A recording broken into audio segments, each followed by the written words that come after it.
Hey you guys! I know that this is a very different kind of video, but I hope you'll enjoy this.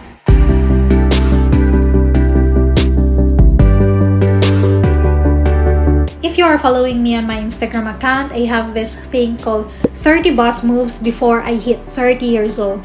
This is basically a challenge for me to do things that are out of my comfort zone and that would benefit either myself or other people.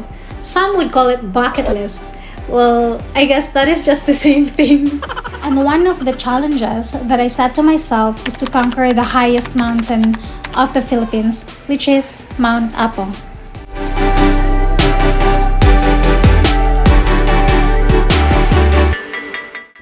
You know what, at first, I am really hesitant because I know that I'm not that physically fit for it because of my asthma and ang dami kong allergies.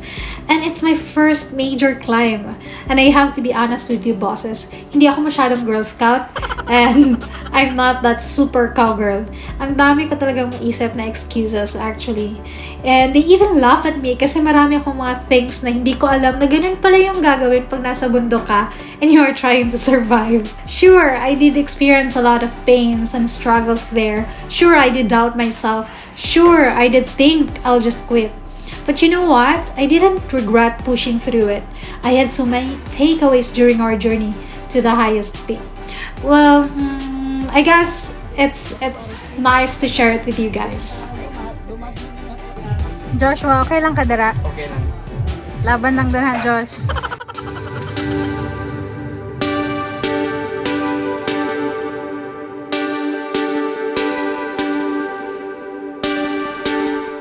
The first thing that I want to share with you guys is that if you have a goal, be laser focused on achieving it. No distractions, undivided attention, and undivided energy. Just it. Do whatever it takes to achieve your goal, even if it means you have to do the things that you are uncomfortable doing.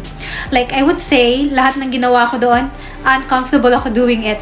And that what makes it more memorable for me. I actually cannot imagine that I did that and I made it, but I tell you guys, it was all worth it. I would say life begins at the end of your comfort zone.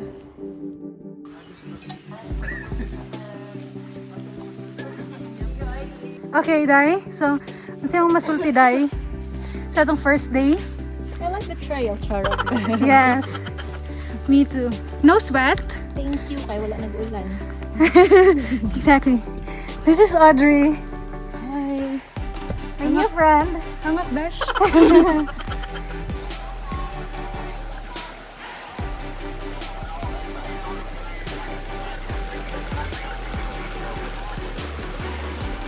Say hi to my vlog, sir.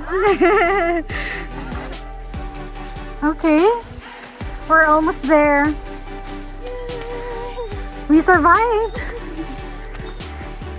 Feeling ako si mama proud kayo nga nakahuman ko sa day 1. Good luck for day 2. We're all 24 guests. All in all. The second takeaway that I would like to share is that having a strong why is a must. Having a solid why will make you keep going when you already feel like quitting. When you can't endure the pain and struggle that you are experiencing, remember to revisit your why. Remind yourself of the reason why you are doing the damn thing. Remind yourself why the pain, struggles, and setbacks are all worth it in the end. Ang daming times na napapaisip na ako na mag-quit na lang, especially nung pababa na kami patungong Venado at pababa kami pabalik sa jump-off area. Like, I would just remind myself during that time that this is the adventure that I'm looking for, that this is what I paid for, that this is the challenge that I'm looking for. Like, yung mga ganong kind of thinking na lang. Standing on the highest peak and on the summit will never be that satisfying and fulfilling without those struggles that I have experienced. What I mean is that hindi siya ganoon ka-fulfilling if hindi ganoon yung pagdadaanan mo. So thus, the same in our journey in real life. Without struggles, without setbacks and pains, we can never appreciate the victories in life. Welcome to Tinikaran campsite. Hi, Joshua. Thank you for installing our tent. How's your day one? Very couple, very fulfilling. Pak, ganun. Vlogger ka, ma'am? Vlog muna. Dili kuya eh. Huwag kang mahiya if they can see you struggling. There's absolutely no shame in trying so hard to get where you want to be. Because know that God turns brokenness into beauty.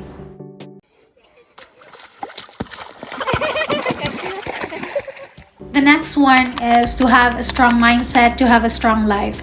Trust yourself that no matter how big the goal is, no matter what other people will say about it, if you'll work hard on it, if you'll believe in yourself, then you can actually definitely achieve it. Having a strong mindset will give you more meaningful and fulfilling life. You'll never be easily discouraged with all the naysayers out there. All of these voices are just their comments about you, and that is not true. You know, deep inside, that is not true. You are more than who you think you are and who they think you are. You have to keep pushing even if the people and circumstances are already challenging you and asking you to stop the fight and cease. But always remember this, that God never said that the journey would be easy, but He did say that the arrival would be worthwhile. Well, at the end of the day, what matters the most is the feeling of fulfillment. The pride that you made it, the pride that you achieved it, the pride that you have survived the struggles. The feeling that makes you feel that you can achieve anything that you set your mind to. Because you know what? God will never ever leave you hanging. If He brings you to it, He will bring you through it. I will just end this video by saying, it's not the mountain that we conquer, but ourselves. Till our next akyat bosses. Bye! Do you want me to get your sangkod? Ayun. Ang kahoy na. Ianggal-anggal sa. Sige, Ito man. Sunod. sunod.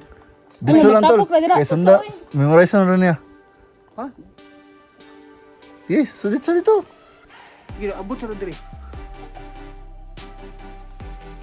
Or diya, oh. Anak lang yung sangkod.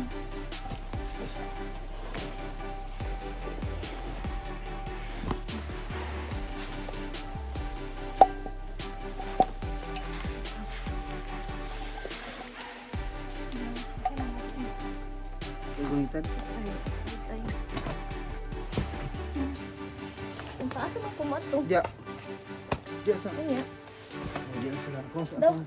Ala, tayang lang. Murag sa kaon, good. Kay Ay, gamay dili, man yung ka. isod. Ha? Ano kang ali? Oh. Dira tao, diri tao. Ala, kaya diri.